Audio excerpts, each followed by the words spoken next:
Hey, guys. Out to these Pelzer here, the voice coach. That part's coming to you with another episode of the Speak Easy podcast, where we go behind the scenes talking about what it means to be the successfully paid speaker or author. That part. Guys, I know you saw the title for today. Success is all about the B word, budget. And the interesting thing is that there is no one that can make it to the highest level of success without looking at a budget, knowing what a budget is, and actually implementing a budget. Now, we're gonna get down deep into it because let's just be honest. The consumer mindset when it comes to budget is that we're scared of that B word. We Mm-hmm. haven't talked about the B word. We're not taught about it in school.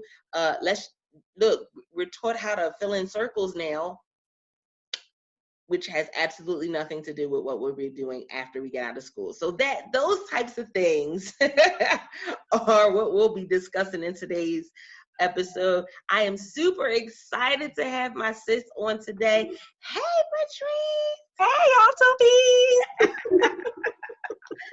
Guys, I have known Patrice for maybe like 2-3 years now. Super excited. She's from my hometown of Philly. Philly. Hey, Philly. From. And, we're going to be talking about some things. I know when I first met her, she was doing a lot with couponing. And listen, that falls right in line with what she is still doing today, which is talking about that consumer mindset and talking about budgeting, simply because a lot of times people are fearful of the couponing piece too, because they don't even know what they got in their budget. Listen, I'll discuss a little bit of my story when it comes to it and enlighten y'all a little bit. But with that being said, Patrice, tell them a little bit about yourself, and then we're going to dive into today's topic.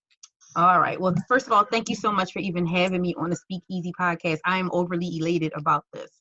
For about myself, well, I've been couponing for over 10 years and realized from just working with my clients that none of them even understood that they had a budget. They just saw the glorification of all these people buying this and buying that and didn't realize how much money they were losing, or like the fact that there was money walking out the door and they couldn't catch it or they couldn't see it. So I reshifted my whole couponing life to say, okay, I know couponing, that's great, but apparently we come, like you said, we do come from an era where money conversations don't happen across the dinner table.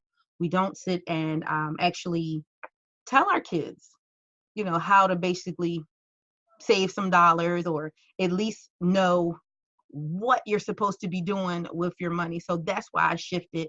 And the fact that you can see the reward of your clients actually learning how to save some money, learning when to go to the store in a sense of the consumer mindset, knowing what a sale is a sale, and they come back and give you that report.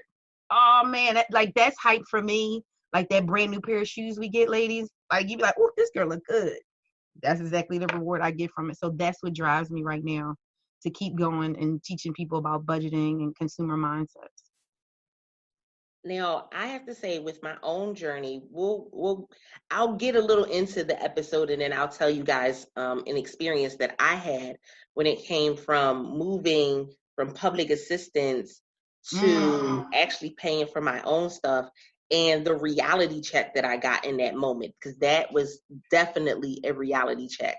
But with that being said, let's be honest, it starts at the base, but Yeah.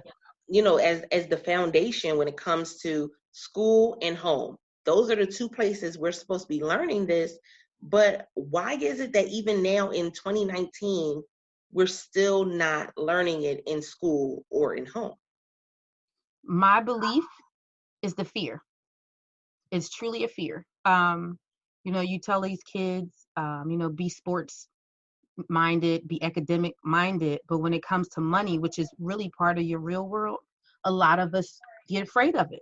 Like honestly, think back. Did you ever know how much your parents made? You just sat and you looked. You just sat and you looked and you're like, well, I know mommy saying we can't have it, but you didn't understand why mommy didn't have it. When I grew up in school, we got a chance to see what a checkbook looked like, but we weren't told the importance of a checkbook. You weren't taught the importance of when you buy a house, how to maintain a certain dollar amount or what kind of money you need to have to actually maintain it. And going back to you saying about public assistance, they do the budget for you and they don't even show you. So we're going to continue that cycle and never know how much money we actually need. And we keep going in this rut. And then our children see this rut and they're like, well, mommy's on public assistance. Can't be that bad. Let me go on public assistance. Or somebody glorifies it to the point that food stamps is the bomb. I'm not saying, I've been there too. As a mother of 3, I've been there too, not understanding what they were, how they come up with this money to give me for food stamps. And I'm like, what the heck is, like, I can't feed my kids off this. And, you know, that was, man, I'm telling you, that was it right there.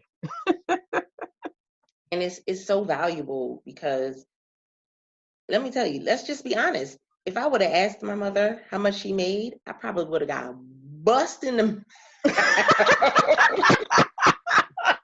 Let's be honest. Now, I don't know where you listeners, Speak Easy podcast listeners, I don't know where you may be in the world. I don't know what your relationship was like with your parents, but her right here.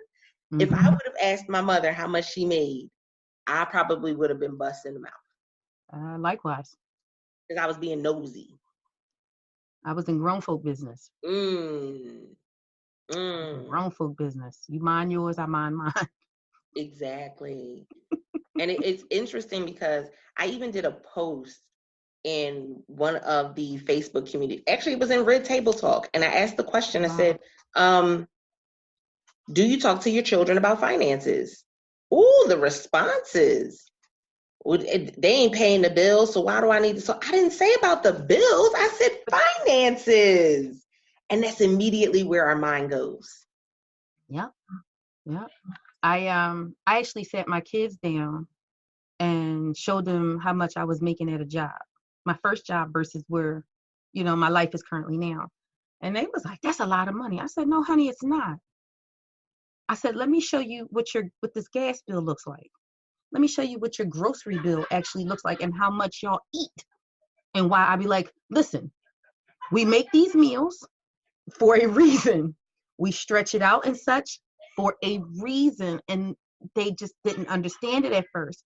And I said, when mommy tells you not at this moment, it's not to punish you, you know, or why we don't have Jordans like, you know, whomever.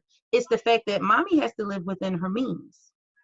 And the whole purpose of living is to be able to have something for your case of emergencies. Like I just taught my kids about mutual funds. And I set them all up with mutual fund accounts. And they was like, I don't understand what this money is for. I said, when you start to retire in life, you'll understand it then. I said, because I didn't get that knowledge from my parents. It took for me to go almost dead broke on public assistance, trying to, you know, rob Peter to pay Paul and then, you know, see what Larry got in the back, you know, just so that I can make ends never meet, first of all, but to make a living for you guys. And so that's what I say. It's deep when you start getting into your money and teaching your kids. My parents to this day still won't talk. Well, my mother's no longer here. I didn't learn about her finances until she passed. So I know my father not telling me. So that's how that became. Most definitely. And so we see ourselves, you know, kind of rehearsing the same pattern. Mm-hmm. And the same way that you said you sat down and you showed them the money, that's what it is. You know, it's interesting because that terminology has a completely different meaning when we hear people say, show me the money. Yes. No. Let me show you what I am getting. Mm-hmm. Before I left my full-time job, I sat down with my children and I gave them a printout that showed awesome how much I had made for that company for that year. And it was 6 figures. And I said, if something happened to me today or tomorrow, you get absolutely nothing. That's powerful right there. That's powerful right there, Altavis. Nothing. I said, but if I make this for our family, this stays in our family. This is your education. This is your trips, and this is you. My youngest daughter was able to go to Greece earlier this year. Yes. This is your opportunities. where you will be able to do things that others will not. I said, because if I make this for us, this is ours. They don't get that. My son, I sat them with through the first budgeting class I did publicly. I've done one-on-ones, but I did a public class, and I made everybody take $1 out. Matter of fact, it was at a family reunion. I made everybody take $1 out and show them how powerful this dollar bill is. I said it has the ways of making you angry, making you happy, making you fight, making you broke, making you rich in your mind. It's got the power to move mountains for you, and it's got the power to collapse some walls for you. And I said, it's all about how you look at it and how powerful you believe in that dollar bill. And my kids was like, that was pretty deep, Mom. You know what I mean? Like, you know, they started getting into it a little bit, but they still, like, they didn't understand it because they never earned it. So then we had the chore chart.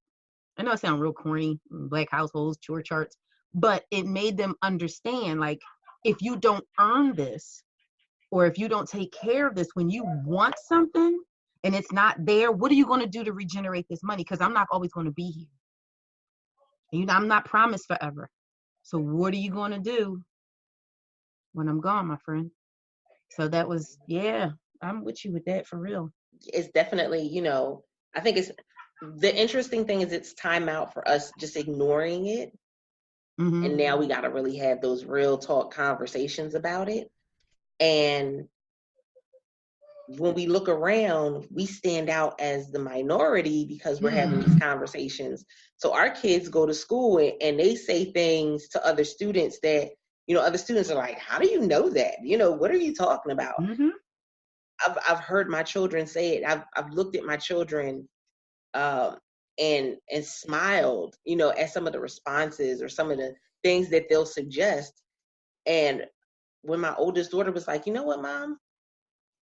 I really like, you know, I love words. I love writing. I can do transcription and I can do editing. And I said, you sure can. I said, that can be something you not only do now, it can be something that you do when you go to college. Because guess what? You're going to be on a college campus where people need what?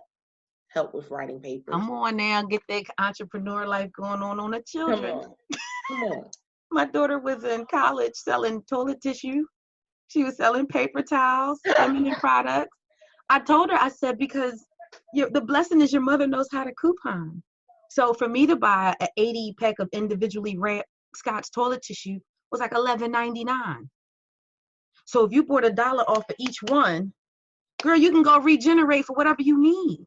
I said, I get you the thing of detergent, and because listen, where she was at, it was in Hickville. Wasn't nothing around. Nothing around. And the fact that you became the most popular girl on campus, you became the new entrepreneur, and the fact that she's doing graphics. I said, them book covers having to pop up. I said, girl, come on. You got to set them right. You got to put them in the right direction. And that's, as a community, is what I'll call us. We don't tend to do that. We don't show them the layout anymore. It's like, oh, I had to learn it for myself. Now you learn it. And that's how we fall, because there's other ethnicities that are leaning on their own. Like you think of the Orientals, they live in the same house, and it's like 20 of them, and they're getting it. They're building money together. They don't take out personal loans. But who taking out personal loans and getting denied? That would be us. We can't even get together as a business, like 4 or 5 of us, to get together just to get a rental property moving because of we've been trained not to trust. Oh, don't tell nobody how much money I got going on. And I'm like, this is ridiculous. It's that whole heads up. The training is the foundation. That's it. That's the biggest part.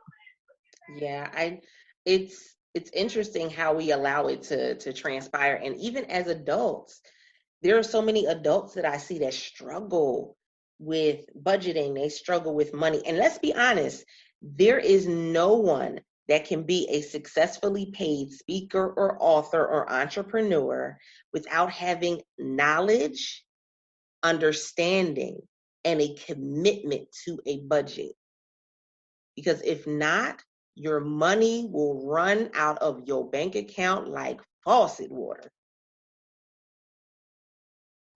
Yes, you have to let your money know what you want it to do. That's the biggest thing. I was talking to my aunt, and I was sitting on some money, and I was like, I'll eventually put it in something. Oh, you gonna eventually do something? Let me tell you what we fitting to do. So right now, I'm going through renovations in my home that I wasn't looking forward to. But guess what's happening? It found a place, because money needs somewhere to go. It needs a direction. I learned that late in life. But when you call it broke, oh, you don't want me? Then I'm leaving. I even taught an affirmations class on money affirmations and how we speak to our money. And girl, I think that thing right there, I still have people telling me, like, I don't use that word no more. I was like, yeah, broke means broke. Broke tells your money you don't want it to stay. If you tell it to return, it's going to come back to you. So, girl, that's another class, another day. But that right there, yeah, you got to so tell true, your money. so true. You got to tell your money. Tell it where to listen. Tell it where to go. Tell it what you want it to do. Because I don't want you just to go somewhere and sit. I want you to multiply. Come on, I like multiplication now. Didn't like it all the time in school. Didn't like it at first. I was like, oh, we got 2-digit numbers, 3-digit numbers. Way too much. But now I was like, it ain't that bad. Right? I like it now. Look, we aim for it now. Yeah. So one of the things that I always ask everyone who comes onto the show is, what has been a blunder for you in this journey so far? Something that you can look back on and say, that did not work the way I thought it was going to, or man, I shouldn't have done that at all. Ooh, that's actually a good one. What I look back on is allowing too many people to talk to me. I allowed people to talk me into a huge circle. And when I say a circle, I mean like someone was telling me, oh, well, you don't have to do this. Someone else told me, oh, you don't need no coach. Oh, you could just go out and do it. You don't need this. You don't need this. And your little head spin because it's new.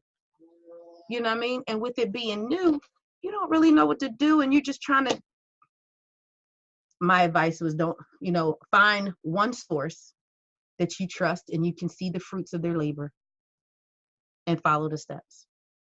That is my biggest blunder, because I believe I will be much further in my business than where I am if I had heed that type of information from the beginning.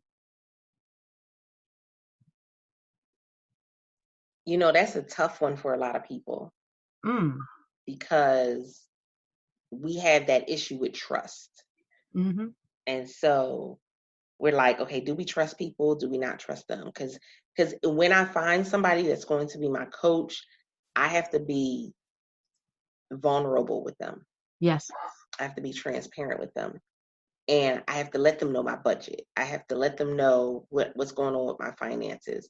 If things aren't going right, I have to have that conversation with them. If, things are not happening right when it comes to my clients not paying on time, that affects my budget. I have to have those hard conversations. And people, it goes back to that fear. They get fearful. I've had a few clients that were afraid of me teaching them how to budget because they thought that everything that they wanted, that I was going to say no to. You're like, oh, you can't have this. Oh, you can't have that. I said, no, it's not the fact that you can't have it. You just have to see where it fits. That's the reason why most people don't try to use the word budget, because they're afraid of the fact that budgets mean no. I said, no, budgets make you responsible. Budgets make you actually see how much you're paying for cable per year. Watch how much you are paying in takeout per year, how much your miscellaneous, and your miscellaneous can be shoes that you might not really need, the costume jewelry or the jewelry you may not really need. I'm not saying the spa day is not needed, but it's actually a miscellaneous. How many of these things that you're actually doing, and you're like, good Lord, I spent this much on this. And you can do one or two things. You can figure out a hustle or pick up another job to supplement that income. But if you're choosing something you're not going to get rid of, you have to figure out where it fits and what you're going to do differently so that it fits in with the income you accumulate every either 2 weeks or month or year, however your income hits.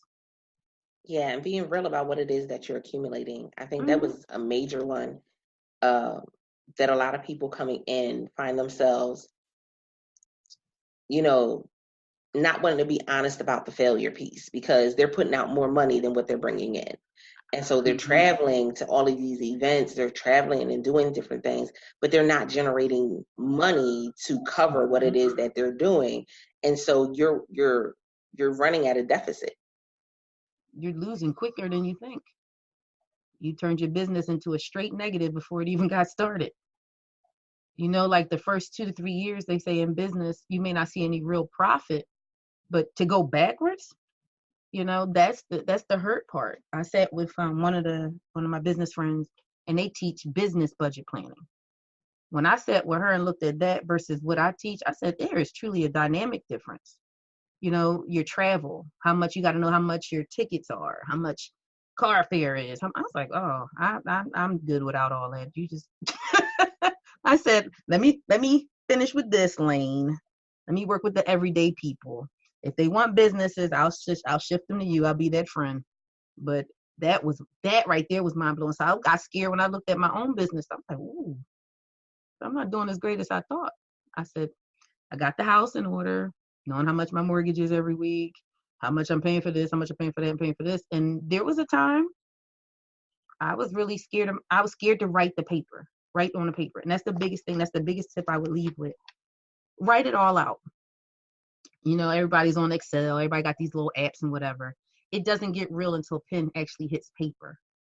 When you write how much your rent and mortgage is a month, how many little outside expenses you're paying for, you know, don't write miscellaneous, just physically write it out. How much you're paying to the gas company, how much you're paying to the electric company, water if you have to pay it. When was the last grocery bill you paid, and and add $50 to it, you know, and then just keep going. Your car note, car insurance, you know what I mean, whatever else you're paying out, whether even if it's the kids, and just add it up at the end. That will scare the snot out of you. You be like, I made how much? How much? Oh man. You like, how did I? That's when you be like, thank you, Jesus, because I did not know how that way was made. And you looking at like, you like grocery shopping? That's the biggest expense in your whole household. And that's why couponing was one of those loves for me, because I was scared that I was not going to be able to feed my kids. You know, when I got cut off of food stamps, it's only because I made $1.27 more than the requirements. I said, what meal can I do for $1.27? So, you know, that was my light bulb.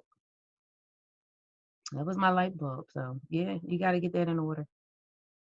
It's interesting. And, you know, we'll close it out on this part because that was, for me, a turning point.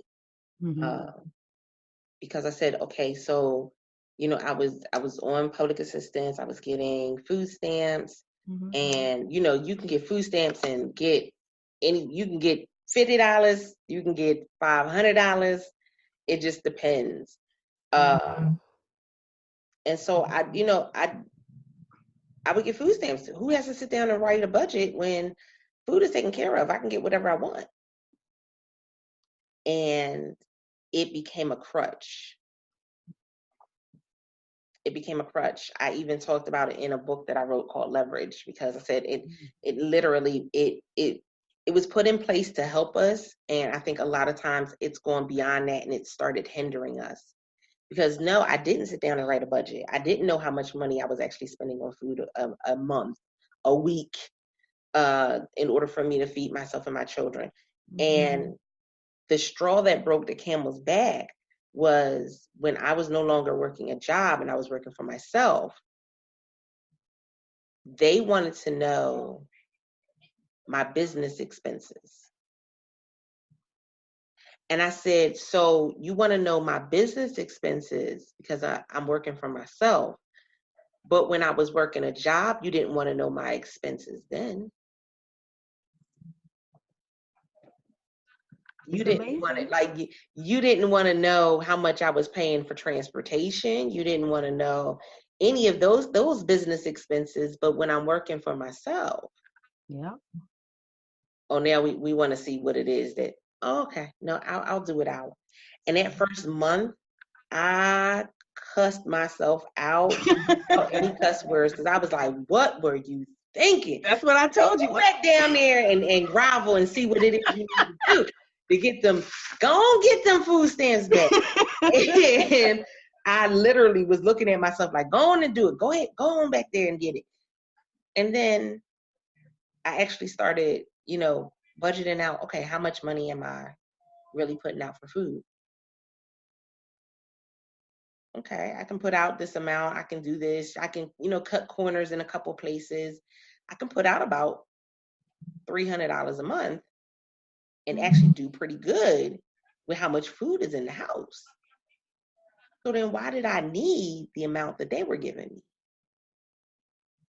Why was I so stuck on and looking at it as I had all my money to do whatever I needed and was still living paycheck to paycheck and struggling.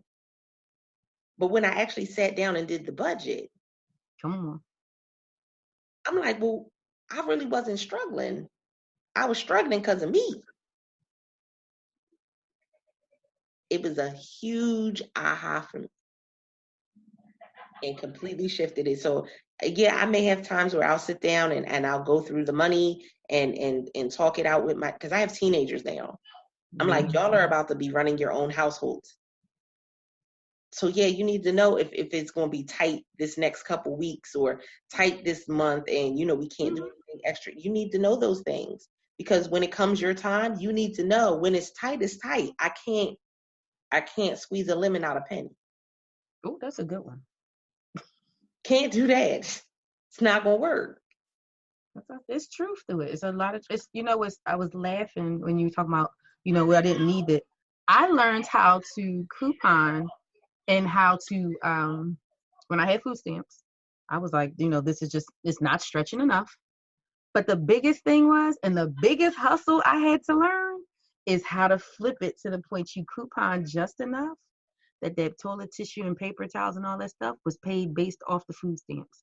I said, oh man, like this is happening. So you go back, you get hype, you do something once, went back and did it again. I said, this is sexy.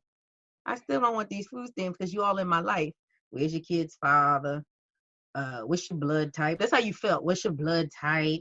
You have any bunions and stuff on your feet? Like they need special, what type of tattoos do you have? Like you just needed too much information just to get assistance. You wasn't asking them to pay your mortgage per se. You just needed a little help paying for, help make sure your kids can eat. And I was like, this is too much. So I'm with you with that. And the first time I wrote that thing out, I was like, oof.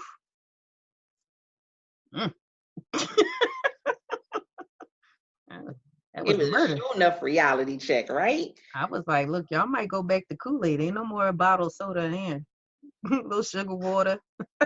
Look, I made so many shifts and I was looking at stuff like, why was we buying all of this? And what was we doing with all of it? Y'all, we got this. We gonna make our own pizzas. You get you some Texas toast, some spaghetti sauce, and some cheese, and melt that thing on there. Get you some ground beef. Girl, please. It tastes better. You sit there with your Italian seasoning and a little salt and pepper. You like, this ain't half bad. It was something else. It definitely shifted for me and my family. And I'm thankful that we had that shift because I wouldn't be where I am now, if I did not have that shift, So that's one of the reasons why I'm telling you guys, those of you that are listening in, I'm telling you guys that having a budget is definitely something that will elevate your whole brand and business. It will take you to a whole nother level as a speaker, an author, an entrepreneur.